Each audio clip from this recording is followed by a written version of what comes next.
going to see VsVici Gaming having the answer to PL, perhaps? I really see all their drafts to the second stage as a game around the draw and PL. I see them baiting each other, testing who's gonna pick her first, who's gonna leave the PL behind, and that's it. Like if they banned out the PL in as their last ban of the second stage, there's definitely draw ban instantly coming from VsVici Gaming. So.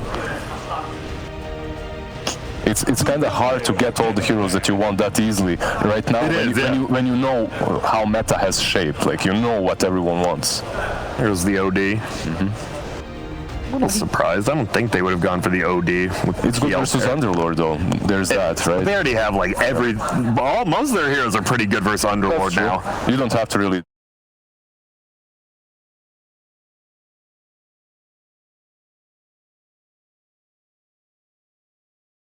Shadow Fiend, possibly. It's alright. I wouldn't mind for VsVici Gaming something like an Ember Spirit as well versus PL. Something to deal with all those illusions later on. That's the thing. Do you want to let it get too far on, though, is the other question. Yeah, that's also... Because he's such a strong hero right now. I can hear Rich in the other room just screaming how much he hates PL. It's funny. This morning he was like, so guys, what does make PL so strong? We explained it, and then I hate PL. He's very angry about that. Yeah. It took him 5 minutes to hate the hero. Ban into pick.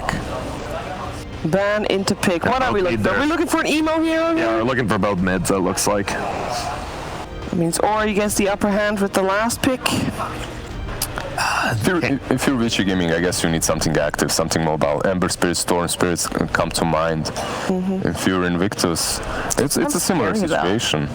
I think you'd have to be less aggressive, but you still want a playmaker. Like, you don't need to, like, go crazy if you're Invictus, because you can fall back to this, like, PL Doom in the late game. Eventually. But you want someone to make plays still, just maybe not crazy. And they ban the Ember. I like that. Ember ban. Because you have a great... if they really do go Storm, and that counter Storm, too. I like it, because now you have this Kunkka, Venge, and Doom, if they did want to go Storm, so it kind of takes, like, Storm, Quap out of the pool, I feel. It brings you a lot of utility as well. So what do we want from Ori then? What's Ori's go-to hero against Kunkka? 10 seconds. What does VsVici Gaming need? Come on, guys, you're the pro analyst over here. What would be the cherry on top here? Honestly, it's gonna... This goes back and people are going to flame me, but I don't hate the Medusa here. I know it's into the PL, but we saw it in a 70-minute game during the group stage where the Medusa had a very good chance of winning that game. The problem that I see with Medusa is this synergy with Drow Ranger. They're kind of on the counter, intuitive. Yeah, they pretty much have similar power spikes. They're not really active at all. You're so stagnant. You wouldn't be able to move across the map. So you want an active mobile hero for Ori? Or something that's just cheesy, like a Huskar, but... Because it's so tough to be active and versus a Kunkka and a Doom, right? There's always the X, there's always the Doom. Like, it feels like you're not going to be able to make that much space on the map with those heroes. That sense does make sense, yeah, in that way.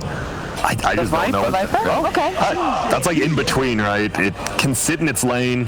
It's a BKB Piercer, which is nice. And it's a little bit of a frontliner, so it's not just Yang sitting up there dying. At least they get an early power spike with the Viper. That's what's really good about this hero. It comes online a little bit earlier. It allows them to rotate around this powerhouse on mid and Underlord. These two heroes can pretty much create as much space as Drow needs. So in that way, I believe Viper is a decent pick. You also get this break later on. Good luck fighting under, right? There's an Underlord and there's a Viper. Yeah. If they do win the laning phase and they push your tower, good luck fighting into it. All right, good luck fighting into VsVici Gaming are the final words here from Grand. Let's head over to Kyle and Cap for the game.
Prepare for battle.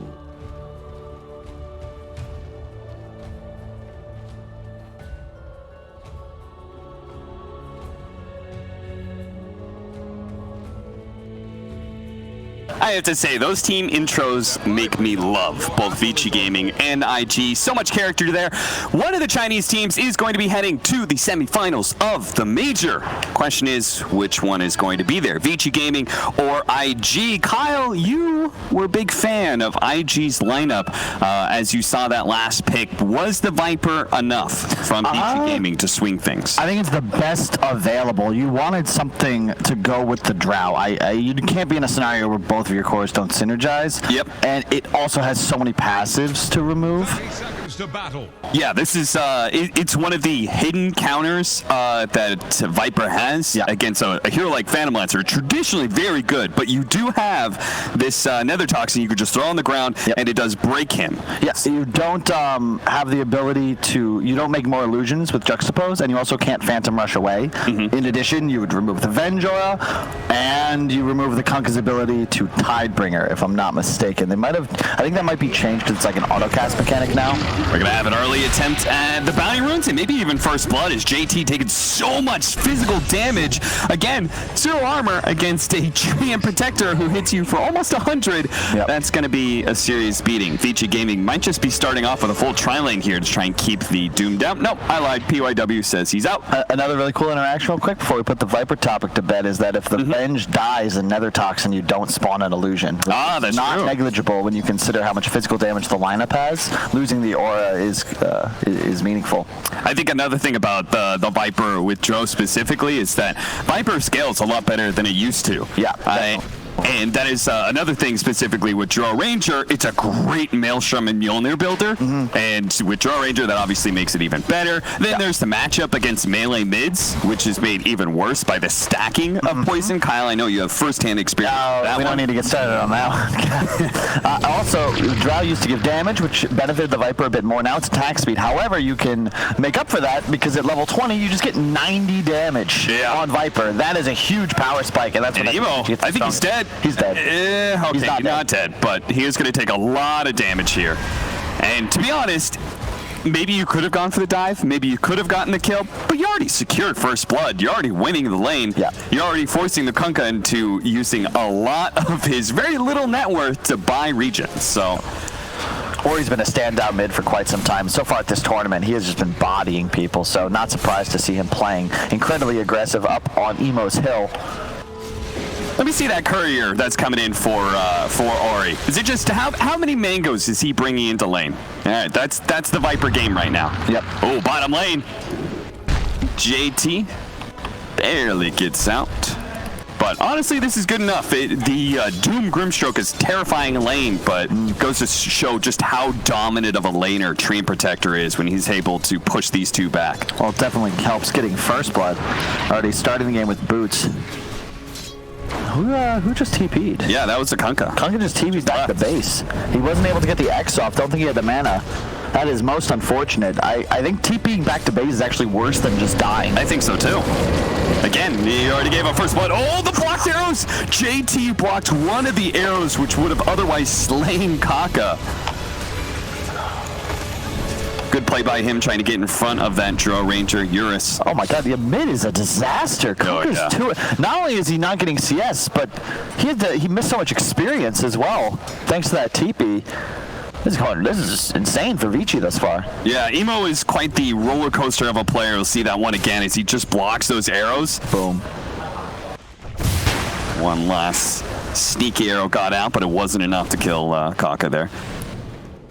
Is that top lane going good, at least for IG? Well, VsVici Gaming are your top of the board with that Underlord. Over to middle, Emo trying to get this kill onto Ori, and they will manage to get it. Kaka, he probably heard Emo crying all the 3 minutes of this game, and so he finally decided to help him out. Yeah, Yang and DY did something really cool up top, or PYW rather, where they started with Buckler Rush on Yang and then Headdress first item on Rubik. So they had a ton of sustain up top, and they've just been trading and pressing really aggressively. So you have a considerable advantage up there. And now, because of that, the Rubik can just leave. Underlord's over-leveled, going for the 2 points atrophy. So you're not going to be able to outlast it, this hero. And he can stay on lane by himself for a little while. JT just pulling the creep wave back so it doubles up, and he will take that a bit of time to heal at the fountain, and then he should be there in time for the creep wave to push into his tower. It's a good way to get, you know, at least a wave, maybe a wave and a half of experience. Just kind of depends on what the supports are able to do with pulls and such. I just love the way VsVici's playing this right now. You see PYW, he had an invis just camped mid, which forces effectively every lane to play safe. There was no one bottom, no one middle. JT is still just level 2. The Drow just hit 4. Like, they're able to dominate 2 lanes because Rubik's just off map. Hidden power, now he places a nice ward, and still no one in this mid lane. Like, I understand Kunkka can jungle relatively effectively, but not at level 4. And yeah, this is looking rough. Your admiral is on board. Emo is going to make the most of his TP. X marks the spot. We do have the 5-minute bounty runes coming up. He's under pressure. We'll see where the Viper chooses to put himself. 28 and 12 right now, so it looks like he's just going to stick it out mid. Top lane pushed in by IG, so they're going to secure maybe the top 2. While JT tries to run in with the Purge, he will manage to snag this one up, but at the same time, PYW grabbed that one away from Kaka. So an even trade-off for 2. Top 3 CS, though, for VsVici Gaming. They may have their Drill Ranger countered by the Phantom Lancer, but it won't matter. Much like in the game we were talking about with Nigma versus EG, how much does it really matter if a hero's countered if you just get rolled over in laning phase? It's not a counter like it used to be, whereas previously Drow had effectively no manner of dealing like AoE damage, with the exception of like the Ags Mjolnir Rush. Now you're actually one of the few heroes that scales in terms of dealing AoE, like physical base damage. Right. So it actually functions quite well against the PL. If he actually gets an army of illusions up, you're just going to deal with them right away. Yeah, and then you have Nether Toxin, so he won't make more. Just pop a Nether Toxin right on top of the Drill Ranger, and then she multi-shots as the Phantom Lancer runs at you. That's going to be a lot of damage on the PL. It's one of the problems. Like, Sven is just not a hero anymore, and to really deal with PL, you want that hero that can scale with physical damage to illusions. And there's just nothing really in the meta, with the exception of Drow, that can do this. Drow and Ember, but point is, it's more, I think, of you can answer him now, which is a big benefit. Viper already super far ahead, skipping the ultimate, which I like. Evo. He's going to ignore the Viper, trying to go for the kill on a PYW, and they should have it, but the question is whether or not he's going to be able to TP away in time. Yang and Ori, barely gets the kill inside of the fountain. The damage over time from Ori was just enough, and while Ori's here, he says, why not? Let's put some more pressure in this top lane. Let's see if we can maybe get a kill onto Ollie. Oh, bottom lane, Eurus. Dying to JT while Ollie goes down at top. 3 dead. Jeez, on the side of IG and a Courier. A tower's going to be pressured here. This laning phase is a disaster for IG. I feel like it's just a repeat of a first game from that last series where one team just comes out ahead in 3 lanes, and all of a sudden you have the luxury of playing everywhere on the map. So you've got 3 heroes just diving this tower. No one's middle. Treant's getting free levels, and Drow bottom is just pretty safe against 2 level 4 heroes. Gonna go on him now. He's already here. He pops his wand, but that is not enough. Another TP kill. Yeah, DY just TP'd bottom as Grimstroke was running in, and they just, rooted with arrows on top, and Grimstroke just immediately dies. This is a massacre. All these cores have to run out to base. It's a little surprising to me that VsVici Gaming is only up by 3K, considering how dominant of a laning phase this is. I can't believe this Kunkka matchup went so poorly. I'm not sure if that's an Ori factor or if the Viper Kunkka matchup's just that insane. I can't imagine it's this bad. I don't know. I think that Viper versus melee hero matchups are just near unwinnable. I guess I was the problem in that pub then, because I landed against the Magus Viper and got bodied, but I'm also not the greatest Dota player. Well, I mean, to be fair, that was a little different.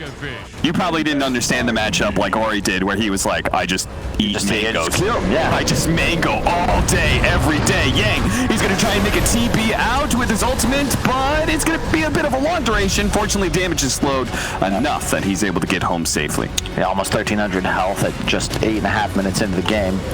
And the atrophy already with, was that 9 armor? I love casual Buckler. Yeah, Phantom Lancer, his damage is just so screwed over by the Underlord passive, because the Phantom Rush is also, it adds to your base damage, because it gives you agility, which just means that the aura is even more effective at that point, and all these Phantom Lancers are maxing out Phantom Rush first, rather than their big nuke. And I like to build from Eurus. He's got the Dragon Lance queued up, most likely going to go for a faster Hurricane Pike here. It's all about spacing. If you can maintain distance from this IG lineup, you look at what he has to frontline, right? A tree, a Viper, an Underlord. He just can't get gone on. Spam some arrows from the back line. I've watched Braveheart. I know how that goes. Well, level 10s are coming up as the minutes end.